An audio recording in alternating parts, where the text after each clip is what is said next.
And if you are a film fan like me, I was a grad of NYU Film School, Tisch School of the Arts. So film is in my heart. It's a passion of mine, and I know it's a passion of our next guest. This is a guy from New Jersey, and from Clifton to Hollywood history, Bob Furmanek has spent more than 40 years preserving and restoring some of our most beloved classic films. He is the founder and CEO of the 3D Film Archive. Bob is a leading authority on vintage stereoscopic cinema. He's worked with some of New Jersey's biggest names in entertainment, including Jerry Lewis, Bud Abbott, and Lou Costello. Most recently, his team completed a painstaking 70th anniversary restoration of the Abbott and Costello favorite, Jack and the Beanstalk, which had its world premiere in Paterson back in 1952. A lot of people don't realize that Lou Costello is from Paterson. Joining us now is Bob Furmanek to discuss his work. Welcome to the show, Bob. The filmy in me, from sitting in class at on 721 Broadway in Manhattan at NYU's film school for the years that I did. I got excited when I saw you were on, so it's so great to have you on. Welcome this morning. Well, thank you very much, Ken. It's truly a pleasure to be with you. And, as a New Jersey native, born and raised, there's a lot of film history here going back to Fort Lee, which was Hollywood on the Hudson in the early part of the last century. And so many great, amazingly talented people have come from this state. And we seem to breed comedians and singers pretty well. It's a great place to live, and I call it home. Was it Black Maria, the first studio from Thomas Edison? Wasn't that here in New Jersey, right? Yeah, right over in Edison, still there. The Edison Museum is fantastic. If you haven't been, it's highly recommended for anyone with an interest in film and especially history. Love it. So what first sparked your passion for film history? I would have to say my parents, specifically my dad. My father was a home movie maker, starting with 8mm in the 1940s. Got his first camera around 1945, actually maybe a little bit earlier. And I came along in 1961, and I grew up around it. In fact, when I started going to friends' homes and their basements, and I didn't see a screening room with a projection booth on one end, I thought something was wrong. I figured every house had one of these things. So it was part of my life from day one, really. And my brother Ron got involved with film work in the 1970s, and I became interested in 3D movies in the early 70s. And at that time, there weren't many vintage 3D films available to see. So I really had a curiosity to see these films as they were originally shown. And that led to my work with eventually building the 3D Film Archive, which we're still doing today. And it's almost 50 years later, which is crazy. I tell everyone I started as a baby, so that helps. We're not that far apart in age. We're only a few years apart, but I know what you're talking about. And when you mentioned 8mm, remember there was 8mm, and then along came Super 8. And if you were really cool, you upgraded to Super 8. My dad had a standard 8mm, and I remember I spent so much time, and my parents would go crazy. I would go up in the attic to this little cubby in the attic, and I would pull out the projector, and I would get the old camera, and it was just fascinating to me. I would like open the camera and see, how does this work? So I'm with you. The smell of the film, that there was just something about it that was intoxicating, and it was just magical. Now, you worked as a personal archivist for Jerry Lewis, for Bud Abbott, Lou Costello, three New Jersey icons. Hello, lady. A lot of people don't realize Lou Costello, again, was from right here in Paterson. What was it like working for these superstars? Well, with Jerry Lewis, that was an amazing experience. I met him in 1982 by accident when I happened to be visiting my brother at Warner Brothers in Burbank, and we were walking around the back lot and turned a corner, and they were literally shooting a movie. And I said, okay, this doesn't happen every day. And I got to know him very well. He made the offer. He said, if you ever find yourself in Hollywood, you'll have a job. So I did what any normal 23-year-old, I quit my job and flew out to LA. Oh, yeah. And his his manager laughed, and he gave me the keys to the warehouse, and I went to work. He was great. He treated me very, very well. I knew him until he passed, and we had a great relationship. He was very supportive of the work I did, uh, especially 3D.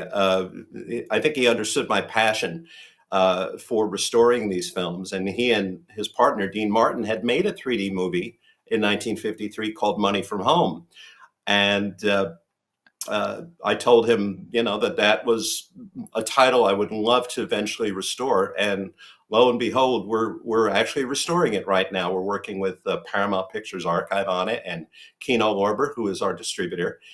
And it's nice to see that come together. But he was great. The Bud Abbott and Lou Costello. Now Lou Costello died in 1959.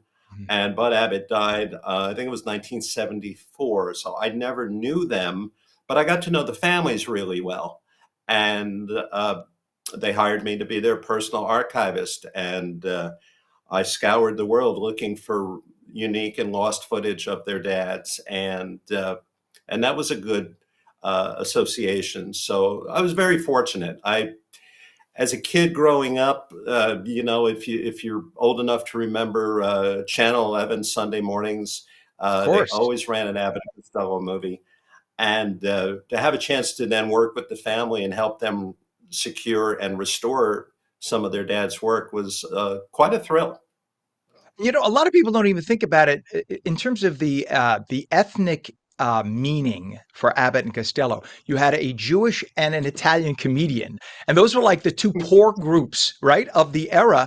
Because think about it, they came over. The Italian migration of Costello, his family, came over between the 1870s and 1900s. That was that first big migration from Italy, and then you had, of course, a big Jewish migration, Eastern Europe, and Bud Abbott's family came over in the early 1900s. These were poor groups, and they made their way by being comedians, doing vaudeville, things like that. That's how they made a living. And the fact that they teamed up, they literally brought two of the biggest, at the time, fastest growing ethnic groups in America. And that's what made them superstars. So it's more than just like, oh, Abbott and Costello. People don't realize the history and what brought them together. If we could, I have to talk to you about Jack and the Beanstalk. What went into restoring that film for its 70th anniversary, and why is it so special to New Jersey? Well, it's special because it was Lou Costello's first independent production. They were under contract to Universal starting in 1940, and they always wanted to do a color film, but color was expensive, and Universal would not give them the budget that was required for color cinematography. So when he branched off into independent production, Beanstalk was his first film, and they did it in color. And it went public domain in the late 1970s, and there were literally hundreds of really, really bad copies out there all over, starting with VHS and then DVD. And of course, those all started to be uploaded and streaming on Amazon and places like that. I knew how well the film could look because I used to have a 35 millimeter color print.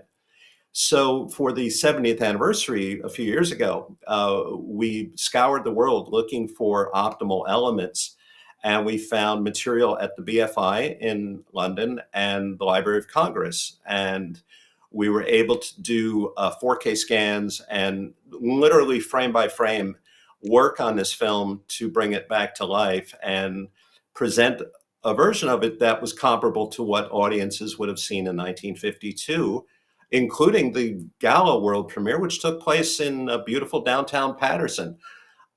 Lou Costello had very strong roots to his hometown, so he used that opportunity to stage the premiere at the beautiful Fabian Theater, 4,000 seat movie palace. They had a parade through town. Joe DiMaggio was part of the festivities. They even had a little beanstalk erected in front of City Hall on Market Street. So, Lou never forgot his roots, and he was very faithful to Paterson. And I'm so happy that now the city has honored him with a statue, uh, a beautiful statue in a park. So there are very strong roots to New Jersey, especially for Lou Costello. I love it. I love it. And Bob, when you mention frame by frame, I mean, I knew it, but you reminded me of it. How many frames are in a film like that? And how many months of intense work does it take to restore and bring something like that to its glory? Boy, that's a question I've never been asked, but it's 24 frames a second and Right. it's a 78-minute movie. So if somebody wants to do the math, be my guest. Uh, we worked on it from the start of the licensing arrangement with Classic Flicks to release the Blu-ray. We probably worked on it about 8 or 10 months. Uh, I have to give a shout out to my colleague Jack Theakston, who's a color expert, and he was able to bring back all the colors that the original film had. Uh, and because there are a lot of unauthorized copies out there, we wanted to make this Blu-ray release extra special. So we put over 2 hours, I think about 2.5 hours of bonus content on the disc, including a whole supplemental featurette about the premiere in Paterson and the tour that Bud and Lou did to promote the movie. So none of these projects are easy, and to do them correctly, you don't want to rush through it. You want to be painstaking and take your time. As an example, Money from Home, the Martin and Lewis 3D film, Paramount Pictures Archive scanned 72 reels of Technicolor camera negative for this film.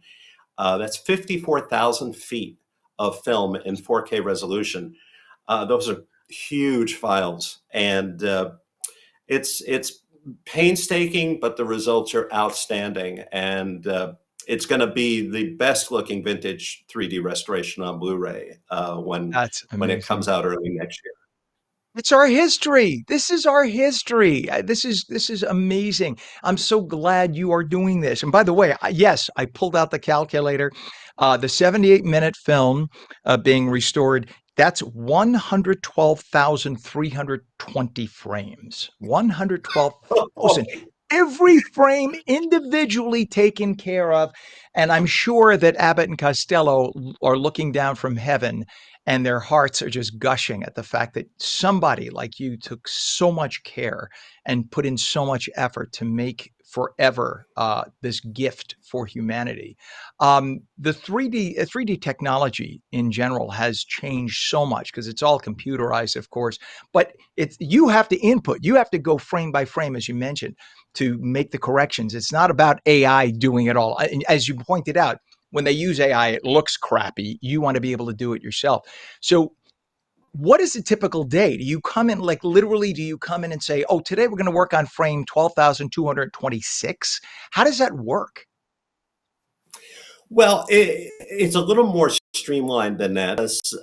We we have to keep things moving. In the last 10 years, we've averaged about 3 restorations a year, and we've got about 3 dozen right now that are out there in the market. I do the work here in New Jersey. I kind of oversee everything. Jack Theakston, our color expert, is in New York. Greg Kintz, our technical director, is in Fort Wayne, Indiana. And we all communicate and remotely look at the work that's being done. And yeah, it's challenging. We've done over 3 dozen vintage titles. Every film's different, and just when you think you've seen it all, another strange anomaly pops up. These were photographed with these massive 35 millimeter camera rigs, and there was always two cameras, one to capture the left eye and one for the right eye. And a lot of people think the old 3D was the red and cyan anaglyphic, and Mhm. and there were some done like that, mostly shorts and low budget films. But the Hollywood product was very high quality polarized 3D, which used glasses very similar to, say, what you'd get in a modern 3D movie today. And the advantage the older 3D films have over the digital post converted titles of the last era, the last decade, they're capturing left and right images. So you're getting natural depth. The best comparison I can make, if you were a kid, you remember the ViewMasters that you could hold up to your eye and, Mhm. and look at that full color 3D image. That's what they captured on these old analog 3D movies, and bringing them back for people to see today either at home or digitally in places like the Film Forum in New York City is a great thrill. We love what we do. We're very fortunate to have a passion that helps pay the bills. I love it. Yeah, I'm geeking out here. We're like 6 minutes over our allotted time, so forgive me for taking advantage of the opportunity. Someday we should literally go to Film Forum or someplace in 92nd Street Y and just bring in all the film students from NYU and just let them go at it for 2 hours asking you questions. If you ever need that, I'd be more than happy to accommodate and make that happen. You are an amazing treasure for viewers who want to support or learn more. Where could they find your work? What's a website people can check out more? 3dfilmarchive.com. And it's the number three, not the word. And I would love to do one of the absolute favorite things is work with students and young people and take questions and pass this along. I feel healthy and I take my vitamins, but at 64, it's like, okay, you need to have someone in their 20s step up to the plate here. So that's great, Ken. I would love to take you up on that offer. Thank you. That would be a lot of fun. And I'm so proud that we are. Well, I'm not from New Jersey originally, but I've been here almost half my life now. I'm from Westchester County, close enough. But I'm so excited that you are from here and you really do New Jersey proud. Bob Furmanek, founder and CEO of the 3D Film Archive, an American treasure. Thank you for joining us this morning. It was great to have you on. Thank you very much, Ken. Have a great You day. bet.